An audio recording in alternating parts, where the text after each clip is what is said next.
ساتھ عافیہ کی آخری گفتگو سنا کے جا رہی ہوں، 5 منٹ میں نہیں 2 منٹ کی۔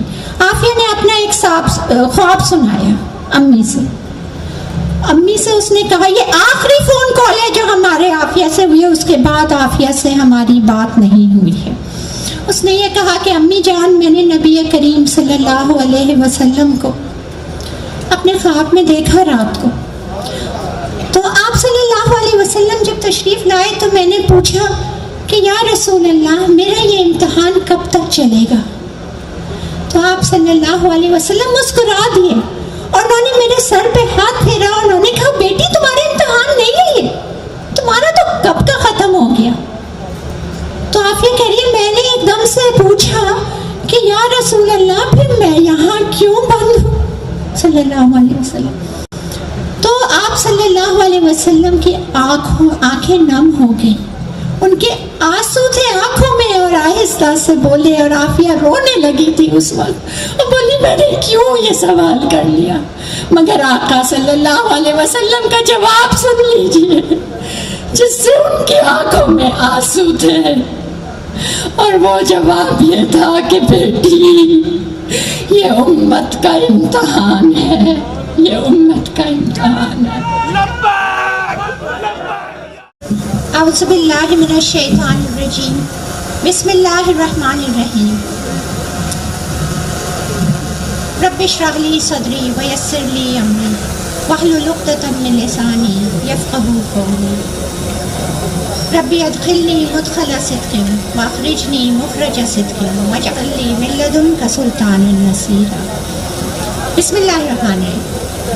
جناب بہت ہی محترم شہید سیالوی بھائی اور غازی ممتاز قادری شہید اور ہمارے غازی، ان کے بھائی محترم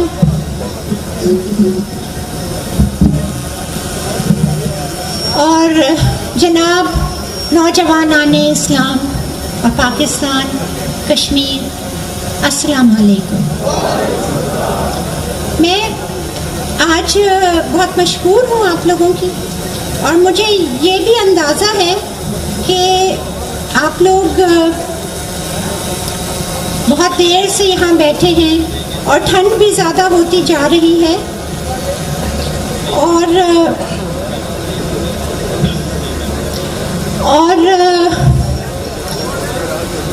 جذبات بھی اتنے زیادہ ہیں، اور محترم شہید سیالوی بھائی کی تقریر، پرجوش تقریر سے پہلے تمام تقاریر آپ لوگوں نے سنی، مزید کچھ کہنے کو باقی تو نہیں رہتا۔ میں صرف ایک چیز کہوں گی کہ سورہ توبہ کی 24ویں آیت ہے جس کا مفہوم کچھ اس طرح سے ہے، میں نے نکالا تھا لیکن وہ پتہ نہیں اسی وقت فون جو ہے وہ بلیک آؤٹ ہو گیا کہ میں وہی پڑھ کے سنا دوں گی، لیکن اس کا مفہوم کچھ اسی طرح سے ہے کہ اپنے والدین، اپنی اولاد، اپنے بھائی، اپنی بہن، اپنے خاندان، اپنے مال، اپنے گھر جن میں تم رہتے ہو اور تمہیں پیارے ہیں، اور وہ تجارت جو تم کرتے ہو جس کے کھو جانے کا خوف ہوتا ہے، اگر اس سب سے زیادہ پیارا اللہ اور رسول نہیں ہے تو پھر تیار ہو جاؤ اس عظیم عذاب کے، اور ہدایت سے تم محروم ہو جاؤ گے۔ جب تک ہمیں ان چیزوں سے پیارے اپنے اللہ اور اس کے نبی صلی اللہ علیہ وسلم نہیں ہے تو ہمارا ایمان بھی کامل نہیں ہو سکتا۔ خدا شاہد ہے کہ کامل میرا ایمان ہو نہیں سکتا، نہ مر مٹوں جب خواجہ یثرب کی عزت پر۔ ہاں، میں نے اخبار میں خبر پڑھی کہ خادم رضوی صاحب یہ چاہتے ہیں کہ فرانس کے سفیر کو بھیج دیا جائے۔ ان کے لیے یہ کہنا بہت آسان ہے، مگر ان کو یہ احساس نہیں ہے کہ پاکستان اقتصادی مشکلوں میں ہے economic fallback that you will have by doing this will be very bad. یہ ایک تبصرہ تھا اخبار میں, انگلش کا اخبار تھا. اس وقت میرے یہ آیت ایک دم سے گونجی تھی اور میرا دل لرز اٹھا تھا کہ یا اللہ ہم خاموش کیوں بیٹھے ہیں. اللہ تعالیٰ تو کہتا ہے وہ تجارت جو تمہیں پیاری ہے, جس کے کھو جانے کا تمہیں خوف ہے, اگر اس سے زیادہ عزیز تمہیں میرا رسول, تمہیں اللہ اور اس کا رسول نہیں, تو عذاب کے لیے تیار ہو جائے. ایمان تو ہے ہی نہیں, ہدایت, محروم ہدایت سے. یہ سورہ توبہ کی 24ویں آیت ہے, یہ اس کا مفہوم ہے, یہ اللہ کا فرمان ہے. میں عافیہ میری بہن ہے, وہ حافظ قرآن, مفسر قرآن, اس کو قرآن ایسے حفظ تھا کہ ایک چیز میں کہوں کہ اس طرح کا مفہوم تھا, کہیں وہ پورے سے آنکھ و سباق کے ساتھ بتا دے کہ کس کس جگہ قرآن میں یہ مفہوم آیا ہے اور کس انداز میں آیا ہے اور کیوں آیا ہے. افسوس کی بات کہ میں تو دنیاوی تعلیم میں, ڈاکٹرز, وہ بھی اس نے بھی دنیاوی تعلیم حاصل کی, لیکن اس نے کبھی قرآن کو نہیں چھوڑا. میں نے تو اب سمجھنے کی کوشش کی ہے. میں تو اس کی بہن کی وجہ سے آج آپ لوگ میری عزت کر رہے ہیں کہ میں اس کی بہن ہوں, لیکن کہاں وہ اور کہاں میں سب سے کہتی ہوں مجھے دیکھ کر عافیہ کو جج نہ کریں. وہ ایک بہت عظیم انسان تھی, اس کو تو 86 سال کی سزا ملی اور عدالت میں شیم شیم کے نعرے ہو رہے تھے. تو اس نے کیا کہا؟ اس نے کہا کہ میرے نام پہ there should be no violence in my name. لیکن خادم رضوی صاحب نے تو اپنی جان دے دی ناموس رسالت پر, لیکن ہم خاموش. ہمارا ایمان کہاں ہے؟ ہم کیوں خاموش ہیں؟ ہم سفارت کی بات کرتے ہیں, سفارتی تعلقات کی بات کرتے ہیں, سفیر کو واپس بھیجنا. میں نے جتنا عافیہ کے اس میں کانسٹیٹیوشن پڑھا ہے, اس میں کہیں آپ کو پارلیمنٹ کی اجازت نہیں لینی اس چیز کے لیے. بہرحال یہ سب باتیں بھی الگ ہیں, میں کسی کو جج کرنے کے لیے یہاں نہیں آئی. مگر ایک بات میں آپ کو ضرور بتانا چاہتی ہوں, اور وہ یہ کہ انڈیا کی ایک خاتون تھی, ایک بہت ہی چھوٹے لیول کی ایمبیسی میں کام کرتی تھی, دیورانی خوبے راج, اس طرح کا نام تھا اس کا, گوبے راج یا کھوبے راج, دیورانی. تو یہ دیورانی صاحبہ نے اپنی نوکرانی کے اوپر ظلم کیے. نوکرانی نے جا کے وہاں شکایت کر دی اور اس کو اس ظلم و ستم کے اس میں گرفتار کر لیا گیا. اس کو گرفتار کیا, اور جیسا کہ وہاں وہ گرفتار کر کے ہر جو گورا نہیں ہے, وہ چاہے بلیک ہو, چاہے ہسپانوی ہو, چاہے براؤن ہو, تو اس کو وہ اسٹرپ سرچنگ کرتے ہیں, اس عورت کو برہنہ سرچ کرتے ہیں. اس کے ساتھ بھی ایسا ہی کیا. آپ سوچیں کہ روزانہ آپ کی بہن عافیہ کے ساتھ بھی یہ ہو رہا ہے. انڈیا کی پوری مشینری حرکت میں آ گئی. تو ہماری ایک عورت, ایک نوکرانی ہی صحیح, ایک نوکرانی کی بھی عزت ہمارے لیے بڑی ہے. منموہن سنگھ تھے اس وقت, اور انہوں نے فوراً اسی وقت یہ خبر ملتے ہی احتجاج کیا, سفیر کو بلایا, اس سے اس کی ڈپلومیٹک امیونٹی کا کارڈ ہوتا ہے سفارتکاروں کے پاس, کہ جس سے کہ وہ کوئی جرم کریں یا کچھ کریں تو ان کے اوپر کوئی مقدمہ نہیں کر سکتے. وہ کارڈ اس سے لیا فوراً, اور کیا کیا؟ سیکیورٹی. اب امریکن ایمبیسی کے باہر ہماری آپ نے دیکھی ڈپلومیٹک انکلیو میں سیکیورٹی کا عالم, رائٹ؟ پوری سیکیورٹی ہٹا دی, پوری سیکیورٹی ہٹا دی. 3 دن کے اندر دیورانی کہاں تھی؟ انڈیا میں. اور سفیر کہاں تھے؟ امریکہ میں. 1 دن بھی سیکیورٹی ہٹا دیں تو وہ انڈیا میں رہیں گے؟ پاکستان میں سیکیورٹی ہٹا دیں فرانس کی ایمبیسی سے, کیا ہوگا؟ آپ کا مطالبہ پورا ہو جائے گا. وہ اپنی اس عورت کو جس نے اقبال جرم کیا, جس نے کہ ہر چیز کا وہ کیا کہ ہاں میں مجرم ہوں, جس نے ظلم کیا, جس نے مارا,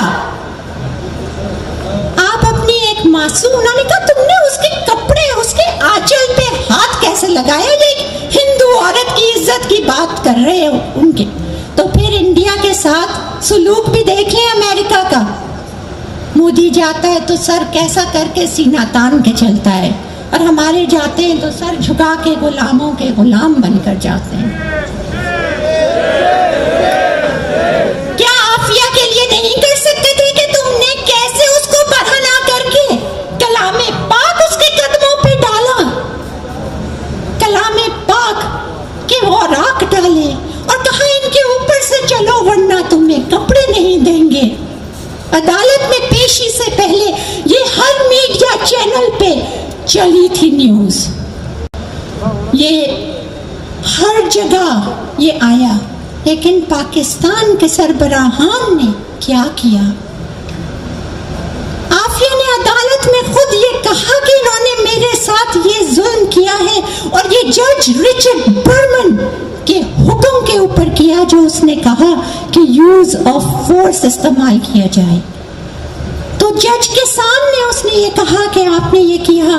اس نے اپنا نقاب اتار کے اپنے دانت دکھائے، اپنا منہ دکھایا، اپنے ہاتھ دکھائے، زخموں سے لہو لہان کہ اتنا مارا ہے کہ تم چلو کلام پاک کے اوپر. اس نے وہی عدالت میں یہ کہا کہ میں کیسے چلوں، میں یہ کلام میرے اللہ کا کلام ہے اور یہ میرے آقا دو جہاں صلی اللہ علیہ وسلم کے سینے پر اترا تھا. میں کیسے چل دوں اپنے آقا کے سینے کے اوپر؟ میں یہ کیسے کر سکتی ہوں؟ یہ کیا ہے؟ اور اس نے سوال کیا تھا، اس نے سوال کیا تھا کہ کیا دنیا میں کوئی مسلمان باقی نہیں ہے؟ کیا دنیا میں کوئی مسلمان باقی نہیں ہے کہ وہ یہ تو رکوا دے میری رہائی؟ تو بہت دور کی بات ہے. کوئی ہے؟ کوئی بولا؟ کوئی اٹھا؟ میرے بھائیوں، آپ سب یہاں ہیں، میں پوچھتی ہوں، ناموس رسالت پر ہم نعرے لگاتے ہیں، لیکن ہم نے کیا حق ادا کر دیا ہے؟ ہم عافیہ کے لیے باتیں تو کرتے ہیں، لیکن کیا عافیہ رہا ہو گئی ہے؟ کسی نے جان دے کر اپنے نبی کو صلی اللہ علیہ وسلم کو خوش کیا، تو کسی نے زندان میں بند ہو کر ظلم و ستم سہے. یہ ہیں جن کے دم سے اسلام زندہ ہے، جن کے دم سے ایمان زندہ ہے. ہم آزاد ہیں کہنے کو، لیکن ہم میرے خیال سے ہم زندان میں ہیں. وہ آزاد ہے، اس کی روح آزاد ہے، وہ اپنے اندھیری کال کوٹری میں ہوتی ہے. یہ میں آپ کو ایک بات بتا دوں، آپ خبریں سنتے ہیں کہ عافیہ نے مرسی پیٹیشن سائن کر دی ہے. عافیہ نے کوئی مرسی پیٹیشن نہیں سائن کی ہے، یہ جھوٹ ہے. مرسی پیٹیشن کا مطلب یہ ہوتا ہے خدا کا واسطہ میرے سے اب برداشت نہیں ہو رہا، مجھے معاف کر دیجئے، میں نے جرم کیا ہے، مجھے ایک سیکنڈ چانس دے دیجئے. عافیہ نے کبھی اقبال جرم نہیں کیا ہے، اور نہ اس کے کسی فیملی ممبر نے کیا ہے، نہ اس کے توسط سے اس کے کسی وکیل نے کیا ہے. عافیہ نے جو پیٹیشن سائن کی ہے وہ کمیوٹیشن آف سینٹنس کی پیٹیشن ہے.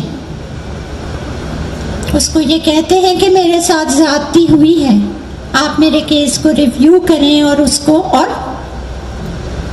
خارج کر دیں مقدمے کو. تو یہ ذرا سی کلیریفیکیشن کرنا چاہ رہی تھی. دوسری چیز یہ کہ ہماری، دیکھیں میرے بھائیوں، کوئی مر جاتا ہے نا، جب دنیا سے رخصت ہوتا ہے کچھ دن کے بعد ایک قدرتی چیز ہے، صبر آ جاتا ہے. لیکن جب کوئی کھویا ہوا ہوتا ہے یا کسی اپنے پیارے سے آپ رابطے میں نہیں آ سکتے اور آپ کو یہ پتا ہے کہ وہ برے حال میں ہے، تو روز جیتے ہیں اور روز مرتے ہیں، اس کا صبر نہیں ہوتا. موت موت پکارتے ہیں اور موت نہیں ہوتی. روز رات کو مرتے ہیں اور روز صبح کو جیتے ہیں، ہنستے بھی ہیں، مسکراتے بھی ہیں، لیکن کسی کو نہیں پتا دل پہ کیا گزرتی ہے. کوئی پوچھتا بھی نہیں کہ کیا گزر رہی ہے.